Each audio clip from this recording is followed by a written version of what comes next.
Hello hi नमस्कार आपण मानक मु स्वागत करछु मोर यूट्यूब चैनल शिव समू लर्निंग क्रिएशन को। आज ब्लॉग रे छाड़िया पे जाउची समुनार आंब गछ तृतीय श्रेणी साहित्य समुनार आंब गछ।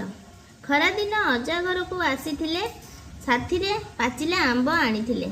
समुना आंब खाइला कि मीठा आंब खुशी रे समुना कहि उठिला से निज घर बगीचा रे सेही आंब टाकुआ को लगाइबो बोली भाबिला।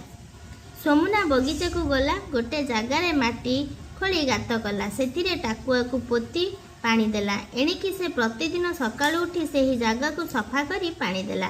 किछि दिन बीतीगला समुना देखिला सेठारे कौनसी गछ उठू नाही। से मन दुखरे आउ पानी देला नाही। दिनकर कथा समुना बगीचा रे बुलुथाए हठात ता नजर पड़िला जे टाकुआटी दुईटी पतर मेलिछि। से खुशी रे पार्टी करी उठिला, अरे आंब गछ उठिछि रे, आंब गछ उठिछि। ता पार्टी सुनी पायल धाई आसिला। चारा आंब गछ को देखी से भी खुशी हो गला।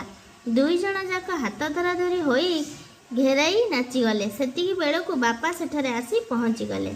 जमुना खुशी रे बापा को हाथ धरी कहिला, बापा मु आंब टाकुआ पोतीथिली देख सेतिरे केतोटी केना सेतिरे केमिति छोट गछ बाहरिछि। पायल कहिला, बापा जानिछ एही ए हेउछि अजांक घरु आसीथिबा सेही मीठा आंबर टाकुआ। सांगे सांगे समुना पचारिला, बापा आर वर्ष को कौन एई गछ बड़ हो जाइथिबो सेथिरे कौन मीठा मीठा फल फलिबो। बापा टिके हसी देई कहिले, ना एई गछ बड़ होई आंब फलिबा पई आहुरी 4-5 वर्ष समय लागिबो। एकथा सुनी पायल मुह सुखीगला। ता सुखिला मुह को देखी समुना कहिला, मन दुख कर नाई, आमे सबू मिलीमिशी ए गछर जत्न नबा। देखा दिने ना दिने एही गछ बड़ हेबो आउ आमे निश्चय एहार मीठा ओ पाचिला फल को खाइबा। समस्ते प्रतिज्ञा करी कहिले, चल आमे मिलीमिशी गछर जत्न नेबा। ये थिला तृतीय श्रेणी समुनार आंब गछ विषयटी।